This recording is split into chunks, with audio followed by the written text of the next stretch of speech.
नागपूरमध्ये आहोत. नागपूरचे उमेदवार काँग्रेसचे नाना पटोले आपल्यासोबत आहेत आणि व्यापाऱ्यांबरोबर त्यांनी संवाद साधला आहे. नाना भाऊ, तुम्ही नरेंद्र मोदींबरोबर पंगा घेतलेले पहिले खासदार ठरलात भाजपमधले. तुम्हाला काय माहोल दिसतोय ते प्रचार करत असताना?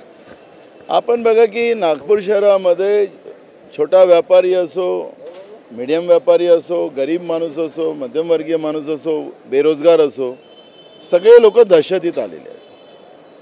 प्रशासनावरही कशी दहशत आहे ते आज हायकोर्टाने ज्या पद्धतीनं कलेक्टरला फटकारलं सगळ्यांच्या समोर, या पद्धतीचं लोकशाहीमध्ये दहशत निर्माण करून तुम्हाला पुढं चालता येणार नाही.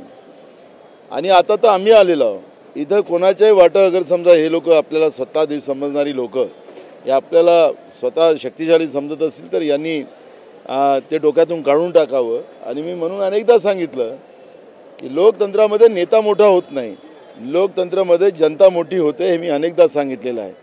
पण काही लोकांना स्वतःला मोठं झालेलं असं समजत असेल तर लोकशाहीमध्ये ह्या अशा गर्विष्ठ लोकांना त्यांची जागा दाखवायलाही मागं पुढं पाहत नाही. आणि आज नागपूरमधलं जे चित्र आहे, बहुमतानं नाना पटोले निवडून येईल असं चित्र आता तयार झालेलं आहे आणि त्याला कोणीच बदलू शकत नाही. मूलभूत जे प्रश्न आहेत या भागातले किंवा एकूणच सत्ता काळातले नरेंद्र मोदी सरकारने जे आश्वासनं दिली होती ते पूर्ण केलीत असं तुम्हाला वाटतं का? अरे 2014मध्ये त्यांनीच आपला मॅनिफेस्टो काढून बघावं. गडकरींनी, फडणवीसनी, नरेंद्र मोदींनी 2014मध्ये जे आश्वासन दिले होते, गरिबाच्या खात्यामध्ये 15 लाख टाकायचे, युवकांना 2 कोटी नोकऱ्या द्यायचे. काय कोणाला तरी गरिबांना 15 लाख रुपये दिलेत का? कोणाला युवकांना नोकऱ्या दिल्या? ह्या नोकऱ्या ज्या लागलेल्या आहेत ज्या बिचारे धंदे पाणी करतात त्याचे धंदे काढायला निघाले. आणि अशा पद्धतीचा अन्याय करायला हे लोक निघाले असतील तर यांनीच त्यांना देव बनवलं होतं.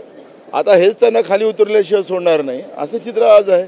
आणि म्हणून 2014तलं सगळं विसरून पुन्हा नवीन मॉडेल आणायचा आणि पुन्हा लोकांना दबाव तंत्राच्या वापरमधून निवडून जायचं, अशा पद्धतीचं कृत्य होत असेल तर ही लोकशाही मान्य करत नाही. मोदींचा कारभार फार जवळून पाहिला. तुम्ही ज्या दिवशी बाहेर पडला त्या दिवशी नेमकं त्या मीटिंगमध्ये काय झालं होतं? आपण पाहिलं असेल की GST, नोटबंदी आणि देशामध्ये शेतकऱ्यांच्या आत्महत्या या सगळ्या गोष्टीमध्ये आपण पाहिलं तर सरकार फेल्युअर झाली.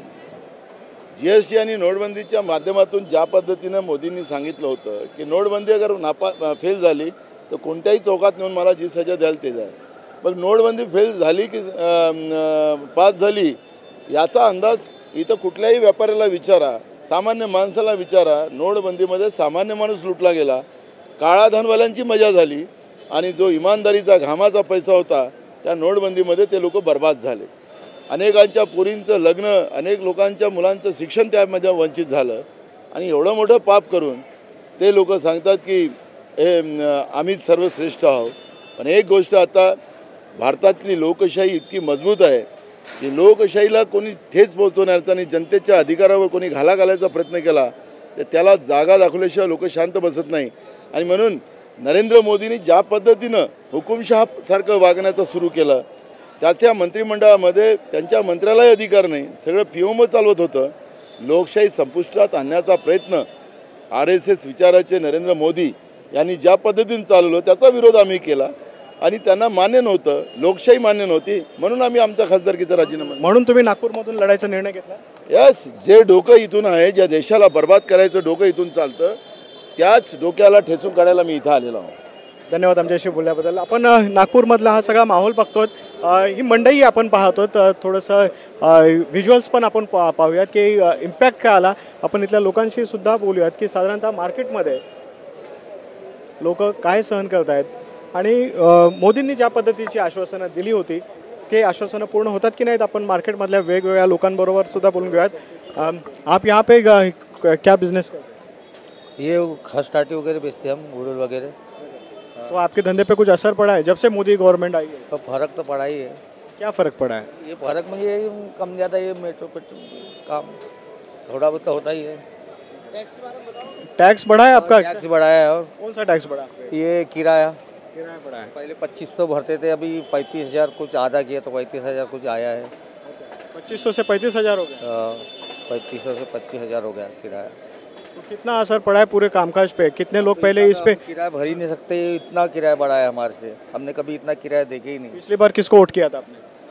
पिछले वक्त तो हमने तो अभी तो किसको किया अभी वो क्या बताएंगे। मोदी को नहीं किया था? नहीं मोदी को नहीं किया था। मोदी को नहीं वोट किया था, तो आप काँग्रेसी वोटर लग रहे हैं. तो मार्केटमध्ये आपण माहोल पाहूयात की साधारणतः एकूणच मतदार कोणाची असू द्यात, माहोल हाच आहे की आर्थिकदृष्ट्या प्रचंड नुकसान ह्या भागामध्ये आपल्याला पाहायला मिळतं की गर्दी आसपास जवळपास सगळ्याच मार्केटमधली ही ओसरलेली आहे, बाजार बसलेली आहेत आणि ह्या सगळ्या माहोलमध्ये ही निवडणूक होते. नागपूरमध्ये नाना पटोले यांनी निवडणूक लढण्याचा निर्णय यासाठीच घेतला की इथे संघाचे हेडक्वार्टर आहे. ही लढत कशी होईल, ते नितीन गडकरी यांना मात देऊ शकतील का? 11 तारखेला मतदान पेटीमध्ये बंद होईल, मतदान यंत्रामध्ये बंद होईल. त्याच्यानंतर नागपूरचं भवितव्य काय असेल हे आपल्याला लक्षात येईल. धन्यवाद.